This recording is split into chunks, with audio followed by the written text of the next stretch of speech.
Hi, and welcome back to Step by Step, hosted by yours truly, Frederick Smith. I wanted to talk to some of you guys today. You know, I've been dealing with some things when it comes to this election. And for 2016 election, where Donald Trump was elected up until now.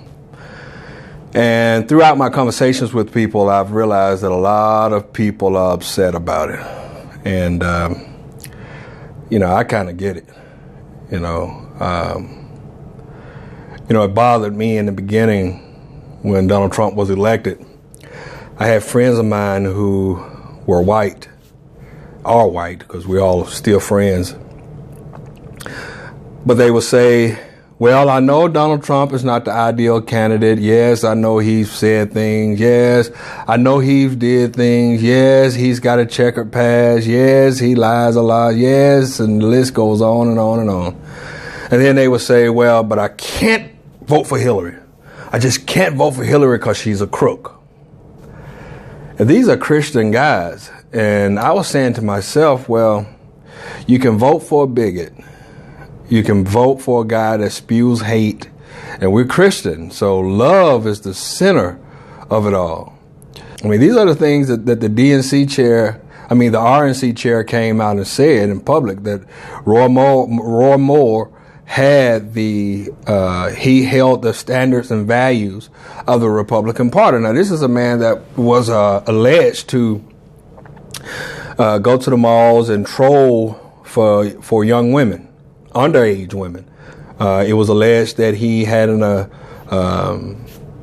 molested a 14-year-old girl.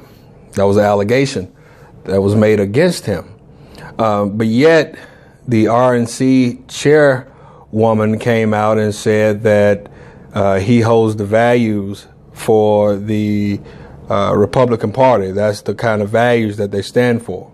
And a lot of people stood behind Roy Moore. From Alabama all the way to Washington, D.C., to the White House, supported Roy Moore. We know our president came out and supported a guy who was accused of molesting children, where he was banned from a mall because he was in the mall. Just imagine, he was in the mall trolling for young girls to the point to whereas he was banned from a public mall. Now, saying all that, for my friends to say that they could forgive all of that, they could look beyond all of that. But because Hillary had been accused, allegation had been put against her as far as her emails, and they looked at her as a crook because of this email situation. Because of that alone, they just couldn't vote for Hillary. They just said they couldn't do it. But they told me they loved me. But yet they will support a man who looked down upon me based upon the color of my skin. They will support that. And it bothered me. It did.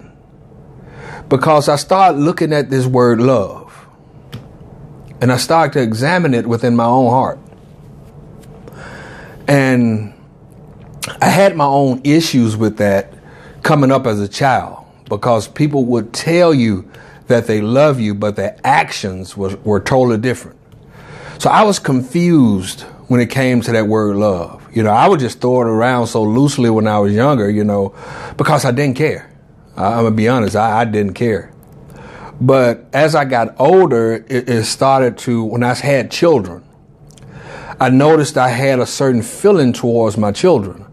And I wondered, was that truly love? And I remember I used to pray for the Lord to be able to show me how to love, to teach me how to love. And he did that by allowing me the opportunity to fall in love with my wife. And it scared me because love to me, it was a different love than loving my children. And it was scary because, it makes you feel like you're vulnerable, But then as I started to look into to it a little more, start to notice that it's a lot of different levels, if you will, to love. You have the unconditional love, agape love, you know. That's the love that God has for us. But I started looking into the other levels of love, if you will. That's my term, the levels of love. Maybe I'm not saying it right, and I apologize for those scholars out there that might be going crazy over the screen because I'm not saying it right. Forgive me. But, you know, I really start to look at that because, you know, when people throw those words around, I have people all the time hugging me saying, I love you, brother, you know, as a Christian and everything. And I was like, okay, well, what is this Christian love all about? You know, I know Christ said that we should love our wives as he loved the church. And Christ also said that he give us a new commandment to love thy neighbor as he has loved us. So if I am to love my Christian brothers and sisters as Christ has loved us. Now, when you first look at that, that's scary. I mean, if you really just look at that, we should love our neighbors as Christ loved us. Now, you got to remember something. Christ loved us to the point that he died for us. He surrendered himself to crucifixion because of his love for us. That's a tall order. It really is. I mean, even though he knew that we weren't worthy of it, even though he knew that we was going to continue to lie, we was going to continue to backbite, we were going to continue to hate, we were going to continue to steal, we were going to continue to cheat. He knew that we was going to continue to do all those things, but he died while we were still yet sinners. That's amazing. And that's how we should love one another. Even though knowing in your heart, I might not even appreciate it, but your love for me should be that strong. Your love shouldn't stop at, well, she's a crook. Not concerned whether one day me and my family could possibly be put in, and I know this far-fetched, but I'm going to say it, that me and my family could possibly be put in chains. It wasn't too long ago that black men were being hung from trees and nothing was going on about it. Black men are now being shot in the streets. Let me say this to you. I was in a restaurant one day eating. And excuse me if I move a lot. I have a back issue and my neck issue, and I have to keep moving to readjust myself because it'll start hurting too bad. But I'll be finishing up here in a moment. But I was in a restaurant eating once, and it was a video that came out in Atlanta about an Atlanta police officer who was white, went into a convenience store and with a billy club, and he was beating a lady on the floor with the billy club. Now, it was some people sitting at the bar having drinks at this restaurant, and I overheard the conversation. When it came across the television, one of the ladies that was sitting there, she was like, oh my God, do you see this? And the gentleman beside her, really shocking to me, he defended the lady and he was like, yeah, why is he beating her like that? And the lady sit there and she said, well, she keeps moving. And I said to myself, I remember, it took me back to being a child. And I remember when I used to get a whipping, which wasn't that often, but when kids get whippings, one of the first things the parents tell them is you better not move. Don't move. Or they'll say, don't cry. Hush your mouth. You better not cry. And I thought about that. If somebody has hit you 2 or 3 times with a switch and you felt that pain, and you see that pain coming in your direction again and they tell you not to move, what's your reaction? How can you tell me not to move when I know this is going to hurt? So now, if you beating a lady with a billy club and she's laying on the floor and she see this club coming towards her and you say, well, you better not move. And if you flinch a little bit, they hit you. I mean, well, they know that's a natural reflex. It's the defensive mechanism. Like they look for defensive wounds when they find people been beaten or murdered. They look for defensive wounds to see was that person trying to defend themselves. I mean, come on, people. But the lady said the reason why the cop was justified in her eyes was because the lady on the ground that was being beat kept moving. And I can only imagine if somebody was beating her across her backside and legs and back with a billy club and they tell her not to move as they hit her. I wonder, would she just sit there and clench herself some kind of way miraculously and not move while this man just beat her? I don't know too many people that can sit that still while being beat. Being able to justify it. But we have to still overcome that. We do. I have to overcome the fact that even though I do believe in my heart that my friends mean well, I still have to love them in spite of. I have to be able to look beyond their faults. I have to be able to look beyond the mistakes and the words. I have to find the God in them, to see the God in them, to continue to love them. And that's hard to do sometimes, but I want to encourage someone out there today. We have to understand this. God allowed President Trump to be in the White House for a reason. We're not always going to understand. Most of the time, we're not going to understand what God does because his ways are not our ways. Y'all know the scripture. But we have to lean not into our own understanding. In all our ways, acknowledge him. And he will direct our path. He will. We just have to acknowledge him in all things. And what I mean by that is acknowledge him through prayer. Acknowledge that he is in control. When you run up against something that hurts, and I know how it hurts when you hear people say things and they don't take you as a human being because they don't realize what they're saying when they say, well, I voted for Trump, but I voted for him because of this, that, and the other. I just couldn't vote for Hillary because of she's a crook.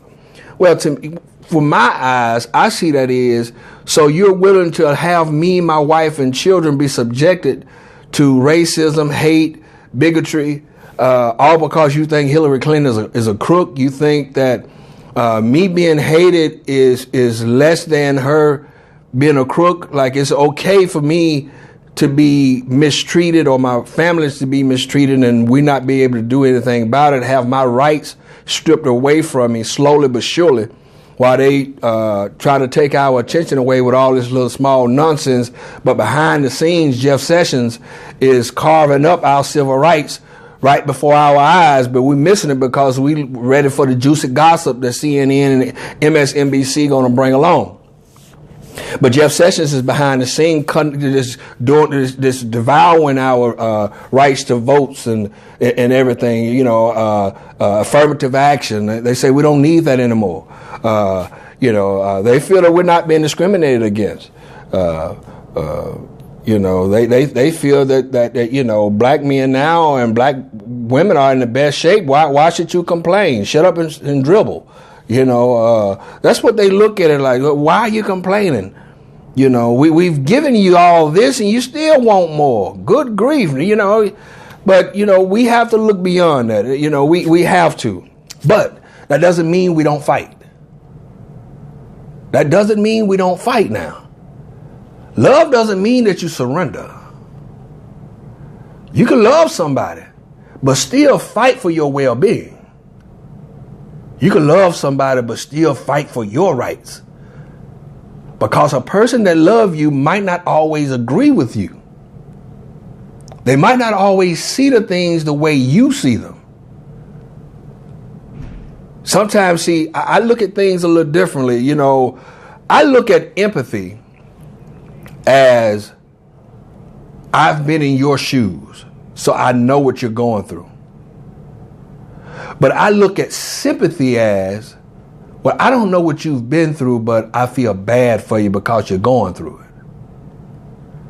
And see, some people can only have sympathy for us because they don't know what we're going through, but some of them feel bad that we're going through it. They're not capable of having empathy for us because they've never been in our shoes. So we have to take that under consideration when we're dealing with a lot of people. No, they don't understand what we're talking about a lot of times. Does it look like we're complaining to them? Yes.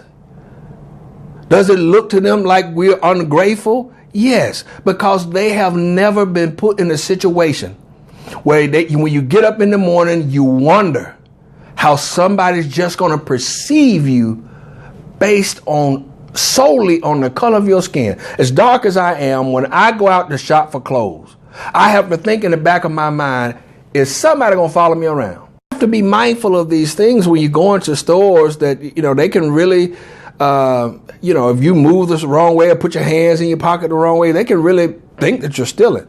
So we have to be mindful of that kind of stuff, not to look suspicious. I don't know how you do that, but somehow they don't want us to look suspicious when we go into stores to shop.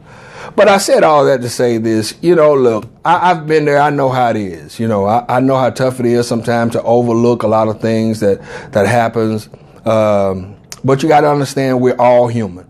And I understand that, I hear it a lot, black people are tired of being the ones that have to forgive. Black people are tired of being the ones at the bottom. Well, black people got to change the way they see things. We got to start seeing ourselves in a higher position. We have to start believing that we're more than what we are. Let me tell you why. Because when you do that, you'll realize that you're more valuable and you'll fight for your value. You'll fight for the value that you have within you, the value that you see within your kids, that you're more than a conqueror. You will fight for that. You will start to go join organizations that want to build a community. When you see people out there picking up trash beside the road in your community with trash bags, you'll pull over to the side of the road and say, hey, what can I do to help? When you hear about your church having a meeting for the community, instead of sitting at home to talk to your neighbor, what them folks down there was talking about, get up off your butt and go down there and see for yourself. Be a part of something. Join your local chapter of the NAACP. Go join them. See what's going on out there. Go to your voters league and volunteer. Volunteer on someone's campaign so you can see what's going on out there in the streets. Start a little small groups in your own church that might want to go out and reach out on a Saturday evening, go out to the young men on the corners and not to preach to them. We got to learn how to talk to our young men, not to go out there and tell them they're going to hell, but to go out there and love on them. Love on them. Find out what they like. Ask them, do you like to draw? Do you like to sing? Do you like to rap? Can I come by and hear one of your sessions? Be involved with these kids. These kids want somebody to say, I'm proud of you. How do we do that? How do we do that? We have to be involved. We have to be involved. We have to just open our hearts up and be involved. Join some of the white organizations, the mixed organizations, so you can get to know white people and white people can get to know you. Just don't deal with them at work and you get upset because they have a different view from you. If you find somebody to have a different view from you and look at things differently, invite them to dinner. Sit down and let them see your viewpoint of things and give them the opportunity without calling them a racist. Give them the opportunity to express themselves to the point to where they will show you where they're coming from. And then y'all try to reason together. The scripture says, come now and let us reason together, said the Lord. Sit down with them and try to come to some type of common ground, some common understanding. It has to start somewhere. If it's just one-on-one, it needs to start somewhere. And make that word love live. Let it live. Let it dwell among us. And the way we have to do, love is just not a word we say. To me, it's a verb. It's an action word. Love brings action. Well, I'm going to leave it right there. I want to thank all you guys for tuning in. I want to thank everybody that's been supporting me so far with Step by Step since we've started this program. I hope somehow, some way is helping somebody. Like I say again, I'm not in this for no monetary gain. It's just something in my heart. I was born to spread a message, and I can't let man stop me from spreading that message. I spread it any kind of way I can. And so this is one of my platforms. And I pray and hope that somebody finds some solitude out of this, so something comes out of this for them that will spark that fire within them to want to do more and do better for their communities and within themselves. If you have some comments for me, some constructive criticism, trust me, I won't get mad about it.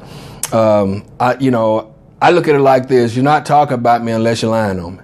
But if you're telling me the truth about something about me, to me, I don't look at it look at it as talking about me. I look at it as being constructive, being able to criticize me in a way where you can make me better.